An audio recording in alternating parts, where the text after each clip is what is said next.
গল্পের সুর চ্যানেলে আজ আপনাদের জন্য রয়েছে গজেন্দ্র কুমার মিত্রের লেখা একটি গল্প, বাস্তব দর্শন। আর বরাবরের মতো গল্প পাঠে আমি আপনাদের সাথে থাকব রোমানা নুপুর। পুজোর সামান্য কিছু আগেই সেবার বেরিয়ে পড়েছিলাম। জায়গাটাও ঠিক ছিল, রাজগীর। পুরনো বাতের ব্যথাটায় কিছুদিন থেকেই বড় কষ্ট হচ্ছিল, তাই স্থির করেছিলাম কয়েকটা দিন ওখানকার পাহাড়ে গরম জল লাগিয়ে আসব। রাজগীর এর আগেও একবার এসেছিলাম, কিন্তু সে অনেক দিন আগে। এবার এসে দেখলাম স্টেশনের কাছে বেশ ভালো ভালো বাড়ি হয়েছে। বাড়িওয়ালাদের মধ্যে কেউ কেউ বাঙালিও আছেন। অর্থাৎ প্রধান অসুবিধা যেটা, এদেশের বাড়ির জানলা ও বাথরুমের অভাব, সেটা কতকটা দূর হয়েছে। প্রথম দিনটা ধরমশালাতে কাটিয়ে ওরই ভেতর একখানা ঘর খুঁজে নিলাম। ব্যারাক মতো বাড়ি, একখানা ঘর, তার ভেতর দিকে উঠোন, বাথরুম, রান্নাঘর, যাকে সোজা বাংলায় বলে সেলফ কন্টেন্ট। এমনি সার কেবল বাইরের বারান্দাটা টানা, তা নইলে অপর ঘরের বাসিন্দাদের সঙ্গে কোনো যোগাযোগ নেই। বেশ লাগলো নতুন বাসা, যদিও পাহাড়ের দিকে পেছন ফেরা, বারান্দায় না বেরোলে পাহাড় দেখবার কোনো উপায় নেই। ঘর থেকে শুধু চোখে পড়ে রেলওয়ে সাইডিংয়ের স্তূপাকার ময়লা এবং শান্টিংয়ের কুশ্রী দৃশ্য। তবু ভালোবাসারও একটা আকর্ষণ আছে বই কি, আরাম এবং স্বাচ্ছন্দ্য। জীবনের দামও কম নয়। যারা প্রাকৃতিক সৌন্দর্য দেখলে সত্যিই আহার নিদ্রা ভুলে যান, এমন লোক খুব বেশি নেই পৃথিবীতে। যারা আছেন তারাও, আমার বিশ্বাস, কিছু অতিশয়োক্তি অথবা অভিনয় করেন। সে কথা থাক, রাজগীরের কথা ফিরে আসা যাক। বেশ আরামেই কাটল কদিন, আরাম এবং শান্তি। স্বামী স্ত্রী দুটি প্রাণী গিয়েছি। প্রথম প্রণয়ের বাড়াবাড়ির সময় কেটে গেছে। নিত্য ঝগড়া হওয়ার সময় এখনো আসেনি।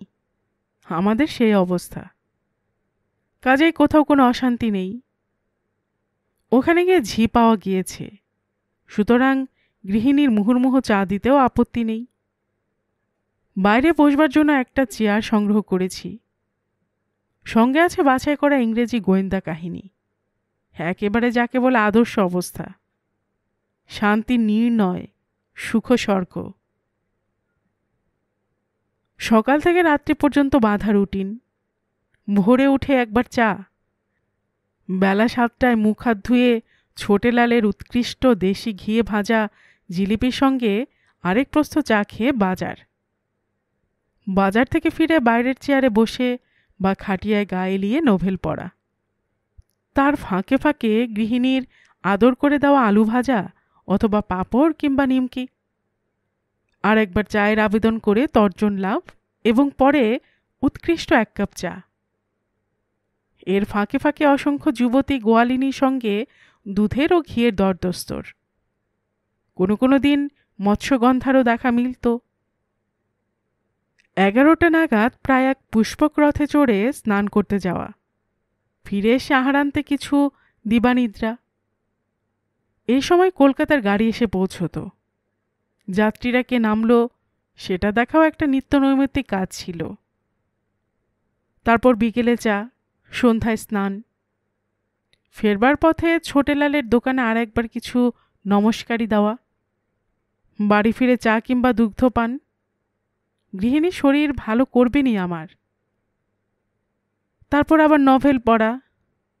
গৃহিণী এই সময়টা যেদিন পাড়া বেড়াতে যেতেন, অবশ্য সেই দিনই, নচেত মনোযোগ দিয়ে বসে তার বাপের বাড়ির বহুবার শ্রুত কাহিনী শুনতে হতো। তারপর আহার ও নিদ্রা। অর্থাৎ জীবনটা বেশ মন্দ্রাকান্ত্রা ছন্দে বয়ে যাচ্ছিল। মধ্যে মধ্যে শুধু গোলমাল বাঁধাতেন মালেকান। এখানে যাব, ওখানে যাব, এসব বায়নাক্কা তুলে। প্রথম প্রথম বাতের অজুহাতে কাটান দিয়েছি। শেষে চেষ্টা করেছি ওপাশের দোতলা বাড়ির মহিলাদের সঙ্গে ভিড়িয়ে দিতে। নিতান্ত না পারলে যেতেও হয়েছে সঙ্গে 2-1 দিন। নিরবচ্ছিন্ন বিশ্রামের যে সুখ, তা ওদের বোঝানো কঠিন, কারণ যারা দিবানিদ্রা দিয়ে সারা জীবনটা কাটিয়ে দিলেন তারাও ওর মর্ম কি বুঝবেন। পিতৃকৃত 5 শিকে জোড়ার মালার বদলে আজীবন পেনশন ভোগ করেন যারা, তারা স্বামীর আয়ে বসে খেয়ে শুধু খুশি নন, স্বামীকে সর্বদা উপগ্রহের মতো নিজের পাশে ঘোরাতে চান। হ্যাঁ, মোটামুটি শান্তিতেই ছিলাম যে তার কারণ আমাদের ঠিক পাশেই কোনো প্রতিবেশী ছিল না। প্রতিবেশী থাকবে অথচ অশান্তি থাকবে না, এমনটি বোধহয় মনুষ্য সমাজে ঘটা সম্ভব নয়। ওই ব্যারাকের সবকটি ঘরেই লোক ছিল, শুধু ছিল না আমার পাশের ঘরে। তার পাশের ঘরে জনতিনেক মহিলা খ্রিস্টান শিক্ষয়িত্রী এসেছিলেন। তারা কারোর সঙ্গে মিশতেন না। স্নান ও বাজারের সময় ছাড়া সবসময় ঘরে বসে উচ্চস্বরে পরনিন্দা করতেন। তার পাশে এসে উঠেছিলেন এক মাদ্রাজি পরিবার। দেখা হলেই মিষ্ট হাসতেন, কিন্তু ঘনিষ্ঠতা করবার চেষ্টা করেননি। তারও পাশের একটা পৃথক বাড়িতে একটি বাঙালি ও একটি পাঞ্জাবি পরিবার ছিল। তাদের সঙ্গে আমার স্ত্রীর খুব অন্তরঙ্গতা হয়ে গিয়েছিল। তারই ঢেউ মধ্যে মধ্যে এসে যা আমার কাছ পর্যন্ত পৌঁছত, তা না হলে সত্যি বেশ ছিলাম। কিন্তু অত সুখ বিধাতা সইল না। বাড়িওয়ালার বিহারি প্রতিনিধি একদা এসে জানালেন যে ও ঘরের ভাড়া হয়ে গেছে, আগামীকালই ভাড়াটের এসে পৌঁছবেন। আমাদের ঝিকে দিয়ে তিনি ঘরটা একটু ধুয়ে রাখলেন।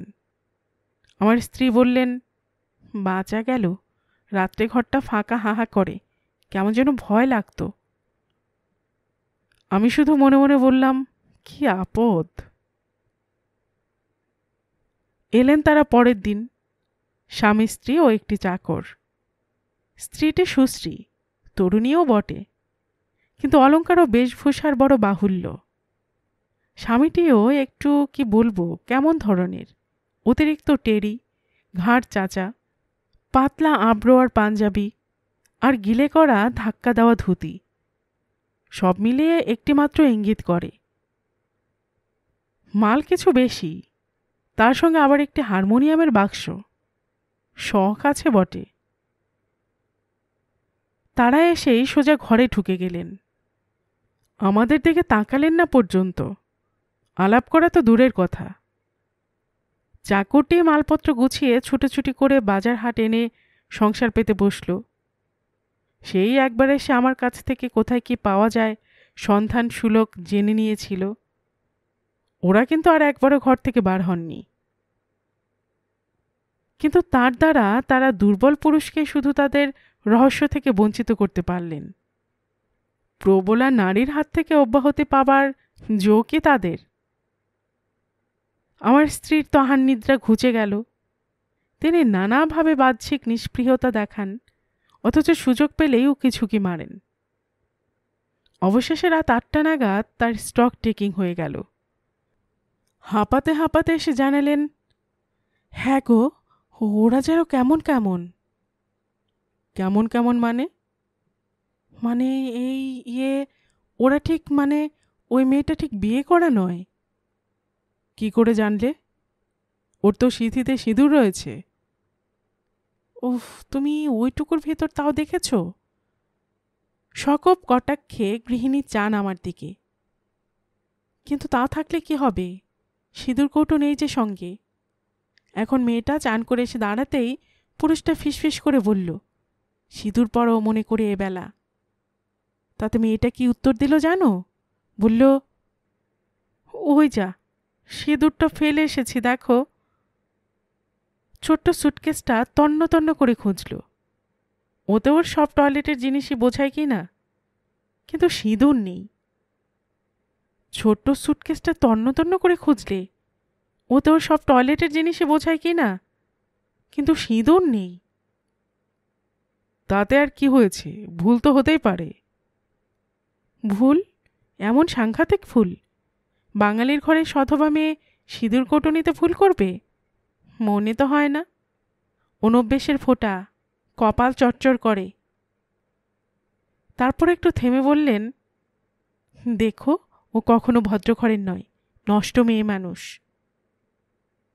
ছি, একটু ভর্ৎসনাই করি আমি, ওসব কথা বলতে নেই, কে কি তা প্রথম নজরে বোঝা যায় না, আগে থাকতে সন্দেহ করে বসতে নেই। গৃহিণী কিন্তু কিছুমাত্র নিরুৎসাহ বোধ করলেন না, মাথা নেড়ে বললেন, আচ্ছা দেখো তুমি। এরপর দিন 2 কাটল নিরুপদ্রবে। ওরা একদিন মাত্র স্নান করতে গিয়েছিলেন, বেড়াতেও যান না কোথাও, দিন রাতে ঘরে বসে থাকেন। জানলায় বোধ করে আমার গৃহিণীর উপদ্রবেই বেশ ভারী করে পর্দা টানিয়েছেন। সন্ধ্যা হতে না হতে জানলাটা বন্ধ করে দেন, দরজাটা তো বন্ধ থাকেই। চাকর শুধু মধ্যে মধ্যে আসা যাওয়া করে, কিন্তু যতবারই যাতায়াত করে কপাটটা সন্তর্পণে বন্ধ করে যায়। এত সতর্কতার কারণটাও অজানা রইল না। বিলাতি সুরার তীব্র সৌরভ আর কত ঢাকা যায়। এমনকি দ্বিতীয় সন্ধ্যায় আমার স্ত্রীও নাক সিটকে জিজ্ঞেস করলেন, হ্যাঁ গো, কিসের একটা গন্ধ ছাড়ছে বলো তো? পাছে পরোক্ষভাবে তার মতেরই সমর্থন করতে হয়, তাই বললাম, কে জানে, কই আমি তো পাচ্ছি না। তৃতীয় দিনে হারমোনিয়াম বাজল। সেদিন জানলাটা বন্ধ হয়নি পুরোপুরি, সুতরাং গানও শোনা গেল। মেয়েটির গলা ভালো, তবে গানের বাণীটা আর যাই হোক ঠিক সুরুচি সঙ্গত নয়। আমার স্ত্রী বিজয় গর্বে মুখ ঘুরিয়ে বললেন, দেখলে, মিলিয়ে পাচ্ছ তো? আমি অনাবশ্যক বোধে আর কথা বাড়ালুম না। ওখানে শয়ন পর্বটা সারা হতো একটু তাড়াতাড়ি, এত তাড়াতাড়ি যে কলকাতার লোক শুনলে হাসবে। একদিন 8টার মধ্যে শুয়ে পড়তুম। কাজটা কি বলুন, সন্ধ্যা থেকে 2টি প্রাণী তার কত গল্প করা যায়। তাছাড়া কলকাতায় থাকতে পুরোপুরি ঘুমটা তো কখনোই হয় না, বিদেশে এলে সেটাই পুষিয়ে নিতে ইচ্ছে করে। সেদিনও আমরা শুয়ে পড়েছি খুব সকালে। খানিকটা পরে আমাদের মনে হলো বেশ এক ঘুমের পরে, কিন্তু উঠে দেখি মোটে রাত 10টা। প্রবল চেঁচামেচিতে ঘুম ভেঙে গেল। কারা যেন চিৎকার করছে, কি যেন একটা ভাঙল ছনছন করে। চমকে ঘুম ভেঙে তাড়াতাড়ি বাইরে বেরিয়ে এলাম। চেঁচামেচিটা বেশি দূরে কোথাও নয়, আমারই পাশের ঘরে। আর একটু কান পেতে শুনতে বোঝা গেল দুজনে ঝগড়া হচ্ছে। কণ্ঠস্বরে উচ্চতা যথেষ্ট থাকলেও জড়তা কম ছিল না, অর্থাৎ দুজনেরই মত্ত অবস্থা। ভদ্রতার উপর কৌতূহলের জয় হল। জানলাটা অর্ধেকের ওপর খোলা, পর্দা থাকলেও তার ফাঁক দিয়ে দেখার অসুবিধে নেই। কাছে এসে ভেতরের দিকে চাইলাম। মেঝের মাঝখানে একটা বড় গোছের জাজিম পাতা, তার 2 প্রান্তে 2জন। মাঝখানে হারমোনিয়ামটা তখনও পড়ে আছে, এমনকি তার বেলোটা পর্যন্ত টিপে বন্ধ করা হয়নি।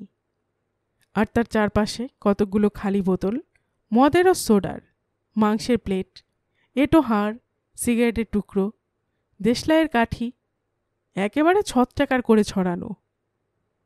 পুরুষটি তাকিয়া ঠেস দিয়ে বসে। স্ত্রীলোকটি অকথ্য এবং অশ্রাব্য ভাষায় তাকে গালিগালাজ করছে। মেয়েটা উত্তেজিত হয়ে উঠে দাঁড়িয়েছে, তার 2 চোখ রক্তবর্ণ, বেশভূষা আলু থালু। সোজা হয়ে দাঁড়াতে না পেরে ক্রমাগত টলছে। অবস্থান দেখে বোঝা গেল ইতিপূর্বে শ্রীমতী 6টি কাঁচের গেলাস লোকটিকে লক্ষ্য করে ছুঁড়েছে, কিন্তু দৃষ্টি এবং হাত কোনোটাই প্রকৃতিস্থ না থাকায় 6টাই ওদিকের দেওয়ালে গিয়ে লেগে ভেঙেছে। এবার তুলেছে সোডার বোতল। বোতলটা বারবার তাক করছে, আবার সেটা সংবরণ করে নিয়ে খানিকটা করে গালাগাল দিচ্ছে। আমরা গিয়ে দাঁড়াতে কানে গেল মেয়েটা বলছে, লজ্জা করে না তোর? বন্ধু অসুখ হয়ে চেঞ্জে গেছে আর তুই তার মেয়ে মানুষকে নিয়ে পালিয়ে এসেছিস? বেঈমান, বিশ্বাসঘাতক, স্টুপিড কোথাকার! আবার আমাকে স্তোক দেওয়া! আজ আসবে কাল আসবে করে তোকে আমি খুন করব, তোর রক্ত মেখে আমি নাচবো ধেই ধেই করে। লোকটা তাকিয়া ঠেস দিয়ে বসেছিল, এবার একটু উঠে বসে ব্যঙ্গের সুরে বলল, থাম থাম, শোতেই সাবিত্রী এলেন একেবারে। বুকে হাত দিয়ে বল দেখি, জেনে শুনে এসছিস কিনা? এই কদিনে 1 মোট টাকা তোর পেছনে খরচ করলুম, সে কি অমনি? ঝনঝন করে সোডার বোতলটা ভাঙল। এবারেও দেওয়ালে গিয়ে লাগলো, লোকটার গায়ে নয়। আরেক দফা অকথ্য গালাগালি দুপক্ষেই। এই সময় বাইরে পদশব্দ। ফিরে দেখি ওদেরই চাকর শিবু উঠছে বারান্দার সিঁড়ি বেয়ে, হাতে ভিজে কাপড়। এই এত রাত্রে বোধহয় কুণ্ডে গিয়েছিল স্নান করতে। ওকে ডেকে বেশ একটু ক্রুদ্ধ কণ্ঠে বললুম, শিবু, ভদ্রলোকের পাড়া এসব কি? আমি কিন্তু এক্ষুনি পুলিশে খবর দেব বলে দিলুম। ওপাশের ঘর থেকে ক্রিশ্চান মহিলারাও বেরিয়ে এসেছিলেন। তারাও এগিয়ে এলেন। একজন বললেন, আপনি না যান, আমরা যাব পুলিশে। আমরা প্রফেসরি করি, আমাদের প্রেস্টিজ আলাদা। শিবু বিষম কুণ্ঠিত হয়ে পড়ল। শুরু করেছে বুঝি? আহ, একদণ্ড কি আমার কোথাও যাবার উপায় নেই? এসে স্তক তো বেরোতে পারিনি। বলি যে এখানে লোকে কত পয়সা খরচ করে চান করতে আসে, আমি এসেও চান না করে চলে যাব? আর যে বেশি দিন থাকা হবে না তা তো বুঝতেই পারছি। তাই আজ এত রাতে 9টার পর বেরিয়েছি। আপনি রাগ করবেন না বাবু, ও আমি থামিয়ে দিচ্ছি এখনই। সে দ্রুত দরজা ঠেলে ভেতরে ঢুকল। খ্রিস্টান মহিলারা দল বেঁধে তখনও বাইরে দাঁড়িয়েছিলেন। তাদের মুখের সামনেই প্রায় সজোরে এবং সশব্দে বন্ধ করে দিল কপাটটা। আমার স্ত্রী বিজয় গর্বে ওদের দিকে তাকিয়ে জানলার কাছে গিয়ে উকি মারলেন। বলা বাহুল্য, আমিও মহাজন পদাঙ্ক অনুসরণ করলুম। কৌতূহল বড়ই প্রবল হয়ে উঠছে ক্রমশ। শিবু ভেতরে ঢুকেই ভিজে কাপড়টা একপাশে ফেলে এগিয়ে গেল মেয়েটির দিকে। ওকে দেখেই যেন সে ঈষৎ প্রকৃতিস্থ হয়ে উঠেছিল। কিন্তু শেষ সুযোগ আর শিবু দিল না। কাছে এসেই ঠাস ঠাস করে গোটা 5-6 চড় কষিয়ে দিল মেয়েটার 2 গালে, বেশ সজোরেই। দেখতে না পেলে অনুমান করলুম যে 2 গালে দাগ বসে গেল আঙুলের। কিন্তু তাতেই শেষ নয়। চুলের ঝুঁটি ধরে তাকে হিড়হিড় করে টানতে টানতে নিয়ে গেল বাথরুমে। একটু পরে যখন ফিরে এলো তখন মেয়েটার আপাদমস্তক ভিজে, মাথায় দিয়ে কাপড় জামা দিয়ে ছড়ছড় করে জল পড়ছে। বুঝলুম বেশ কয়েক বালতি জল পড়েছে মাথায়। ঘরে ফিরে এনে মেঝেতে দাঁড় করিয়ে রাখল মেয়েটাকে, ছোট্ট মেয়েটির মতোই। তারপর একটা তোয়ালে এনে মাথা মুছিয়ে শুকনো কাপড় জামা হাতে দিয়ে বলল, যাও ভিজে কাপড় ছাড়োগে। আশ্চর্য ব্যাপার, মেয়েটা যেন কেঁচো হয়ে গেছে। একটা কথাও না বলে কাপড় জামা নিয়ে ভেতরের দিকের অন্ধকার বারান্দায় চলে গেল। জবরদস্ত বাপদের শাসনে মেয়েদের যে অবস্থা হয়, ওরও প্রায় সেরকমই। এবার শিবু একটা ঝাঁটে এনে কাচের গুঁড়োগুলো ঝাঁট দিতে শুরু করল। এতক্ষণে বাবুটির কথা ফুটল। যথাসাধ্য সহজ কণ্ঠে বলবার চেষ্টা করল, দেখ শিবে, আমি কাল চলে যাব। শিবু ঝাঁটা ফেলে সোজা হয়ে দাঁড়িয়ে বলল, ভোরবেলা একটা গাড়ি ছাড়ে এখান থেকে, সেই গাড়িতে উঠে তুমি চলে যাও বাবু। এ ভালো ভালো বলে দিলুম, কাল সূর্যোদয়ে যদি তোমার মুখ দেখতে পাই তো তোমার একদিন কি আমার একদিন। শিবুর নাতনা যে কি চিজ তা তো জানোই, একদিনে কি শিক্ষা হয়নি? বাবু বললেন বটে, থাম থাম, মেলা ফ্যাচ করিসনি। কিন্তু খুব ক্ষীণ কণ্ঠে, একটুও জোর ফুটল না গলায় আওয়াজ। আবহাওয়া শান্ত হয়ে এলো ক্রমশ। সম্ভবত দুজনেই ওরা ঘুমিয়ে পড়েছে। বাবুর তো নাক ডাকার শব্দ পাওয়াই যাচ্ছে। খুটখাট আওয়াজ হচ্ছে শিবুর ঘর গোছাবার। আর কোনো উত্তেজনা নেই দেখে প্রচণ্ড এক হাই তুলে আমার গৃহিণী শুতে চলে গেলেন। কিন্তু আমার ঘুম তখন দস্তর মতো চটে গিয়েছে। আমি বাইরের চেয়ারখানাতেই বসে রইলুম। খানিকটা পরে খুট করে দরজা খুলে বেরিয়ে এলো শিবু। অভ্যেস মতো আবার সাবধানে কপাট বন্ধ করে আমার কাছে মেঝেতে এসে বসল। বলল, বাবু কিছু মনে করবেন না, একটা বিড়ি ধরাই? বললাম, ধরাও ধরাও, যা কাটুনিটা কাটলে।